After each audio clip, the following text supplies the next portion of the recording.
الابطال اللي شاركوا النهارده في بطوله الجمهوريه. النهارده يعتبر جني ثمار لاول حاجه تكون قويه في نطاق منظم بالنسبه لام سي تي. يعني احنا فريق هاوي رياضي ترفيهي، كنا بنشتغل على ارض الواقع بالنسبه لترفيه الناس. النهارده تعتبر اول حاجه نجنيها ان احنا في حاجه منظمه تبع كيان قانوني. كنا الاول كنت انا وكابتن وائل رحنا الاتحاد علشان نسجل الفريق، علشان الاشبال اللي عندنا ياخدوا درجات تفوق رياضي. اتضح ان ما ينفعش، لازم يبقى نادي. فبدانا ندور فلقينا المؤسسه العسكريه الهايك ستيب ممكن نسجل عندها، والحمد لله سجلنا حوالي 18 لاعب من عندنا على اساس ان هم يخشوا يشاركوا مشاركه يعني شرف المحاوله. الحمد لله حققنا مراكز كويسه، يعني مش حتى مراكز في الاخر، لا ده احنا مراكز متقدمه ما كناش نتوقعها بامانه. يعني نتيجه فعلا مرضيه جدا جدا جدا. والحمد لله النهارده احنا عاملين حفل تكريم للابطال اللي شاركوا، والحفل التكريم ده على حساب برضه كافه الاعضاء في ام سي تي. يعني يمكن جزء متحمله كابتن وائل، والباقي بالنسبه للاعضاء كلهم اللي متحملينه، لان البواقي اللي بتفضل من الوفرات من الرحلات هي اللي اتحطت في الهدايا التذكاريه دي. فان شاء الله هنبدا التكريم بيهم، واول واحد هيتكرم معانا هو محمد تامر. محمد تامر ده بقى يا جماعه بينطبق عليه مثل غلطه الشاطر ب1000. محمد تامر للاسف الشديد ما شاركش في البطوله، بس كان مجتهد وبيتدرب كويس، بس غلط غلطه كبيره بسببها ما قدرش ان هو يشارك. ولو كان شارك كان حقق ميداليه جامده جدا وفرق معانا في الفريق. ان شاء الله ربنا يوفقه ويعرف غلطته كانت عامله ازاي، ما يغلطهاش تاني، وربنا يوفقه السنه الجايه ان شاء الله. مبروك يا محمد. اللي بعده عبد الرحمن بيومي. عبد الرحمن اول ما جه كان معاه عجله نجر، تمام، كان معاند مع اهله فيها ليه يشتريها الواد جامد يعني، لغايه ما فوجئ ان العجله النجر ديت مأخراه، فمامته ربنا يبارك لها جابت له عجله رود وسجلته وحقق مركز حلو برضه. مبروك يا عبد الرحمن.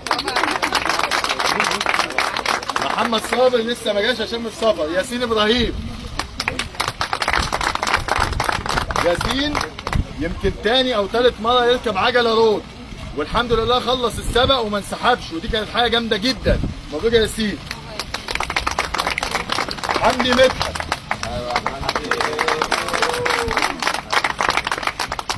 حمدي للاسف ما كانش شارك في الدوري، بس لما شارك في بطوله الجمهوريه الحمد لله حقق مركز ثالث برونزي في فريق، وان شاء الله السنه الجايه يبقى مستواه كويس ويشارك في دوري وبطوله الجمهوريه. حسن عيد. يا نهار ابيض.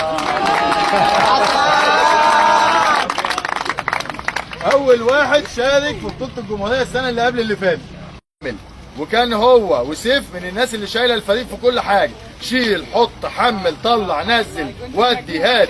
بصراحه الاثنين شقيوا هو وسيف. نبدا بقى، احنا كنا متفقين اللي هيحقق مراكز لغايه العشره من العشره الاوائل هو اللي ليه درع، بعد كده ليه ميداليه. فاول واحد ليه درع انا سعيد.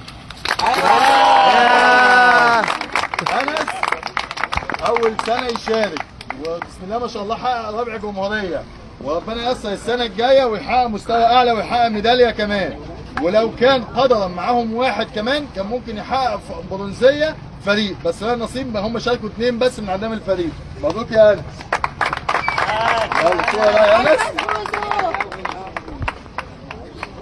يلا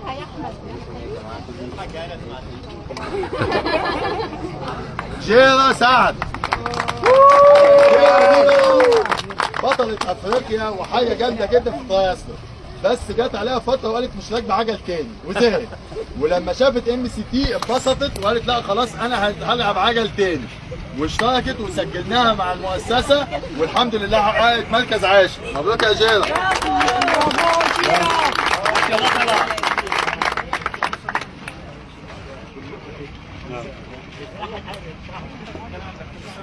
الثالث عمر مختار. بسم الله الله ما شاء الله. اللاعب المشاغب اللي ما فيش حد الا لما يشتكي منه، والله بسم الله ما شاء الله، بس له مستقبل كويس جدا وربنا يكرمه ان شاء الله، حقق مركز سابع، ربنا يوفقه ان شاء الله السنه الجايه.